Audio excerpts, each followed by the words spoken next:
Hello, today I'm going to show you 3 different ways to sign a document electronically in Adobe Acrobat Reader. So you may receive a document where there's already predefined fields like this, where you can fill in the blanks and then sign the document. Or you may have an electronic document where it's just a line and you may have to sign that document electronically.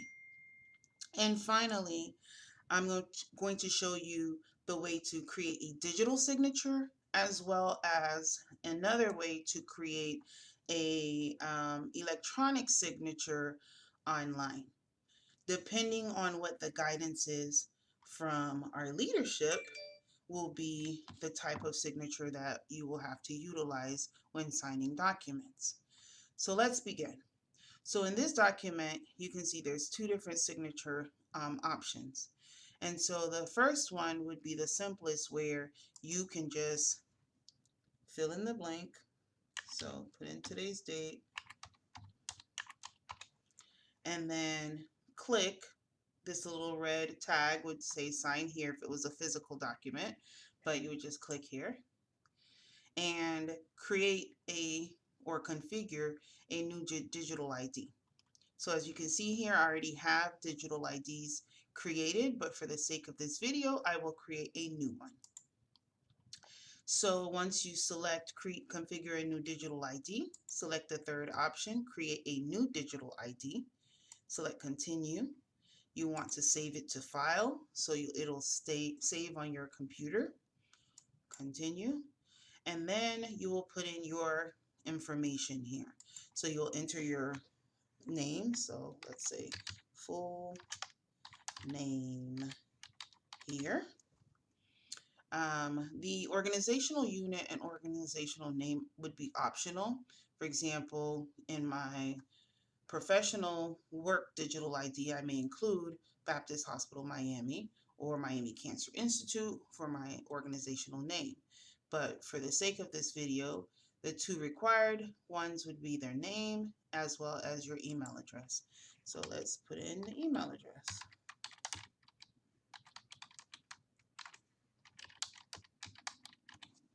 Okay. So then click continue. So every time you go to sign a document, it will require that you enter a password before it applies your signature. So you want this digital ID to be saved within your computer. You can select the option, or you can just leave it so that it picks the appropriate location for you to save it. So we're going to put in a digital password. So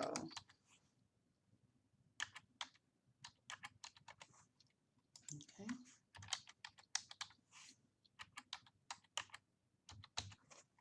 So you enter the password twice, and then you select save.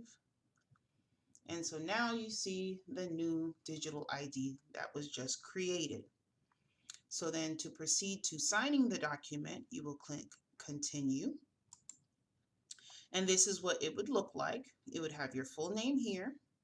And then it's going to also say digitally signed by, your name would appear here. And then it will always include the date as well as the time notation. So again, you will enter your password, because now you are actually signing the document, and then click sign. So once you click sign, it's going to automatically take you to save your document, because once the document is signed, you should no longer be able to modify the document.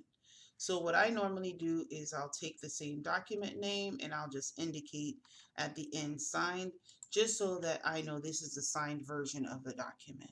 And then I select save. And so now you can see that it's a full name here, and this is signed on this date, but it has all of the information. Okay. So we will now move on to the second option. Let me open up a new document.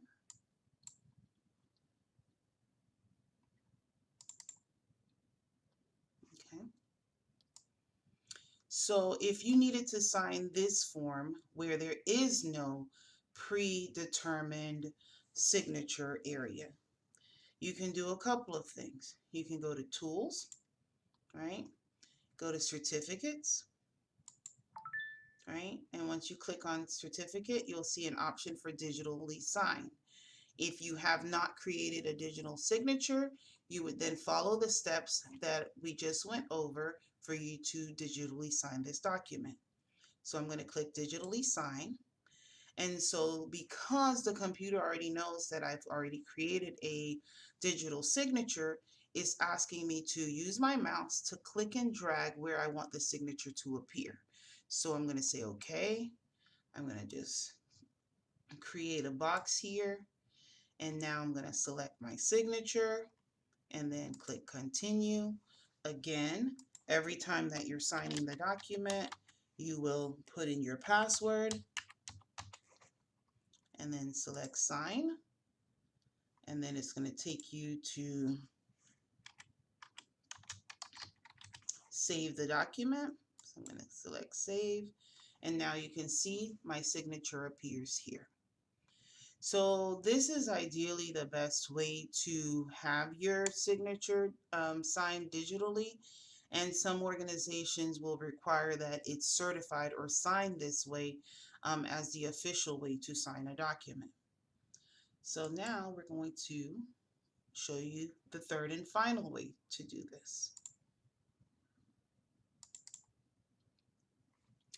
So you have a document and you will need to sign it.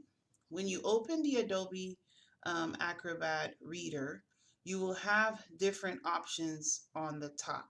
So you'll see this little signature icon right here. If you select it, it's going to give you the option to add a signature. And so if you click on the box, on the plus sign, sorry, it's going to give you an option to type, to draw, or if you already have an image of your signature in your computer, you can pull that image in. So the typed way is not ideal as anyone can just type your name in this document, but I'll show you what it would look like. So it would be full name here, which is my name, full name here.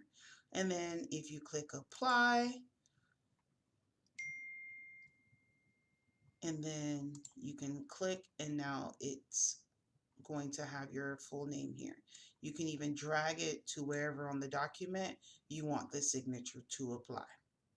So you can see that it's not as secure as the other option where you would have to enter a password to be able to sign the document. So I'm going to throw that away. The other option would be if you click sign, okay, I'm going to remove that, and then add signature to draw. So this takes a little bit of skill because with your mouse, you can try to draw your signature out. And in this scenario, I'm going to try it. I'm not that great at it, but let's see. So you can just slowly try to draw your signature.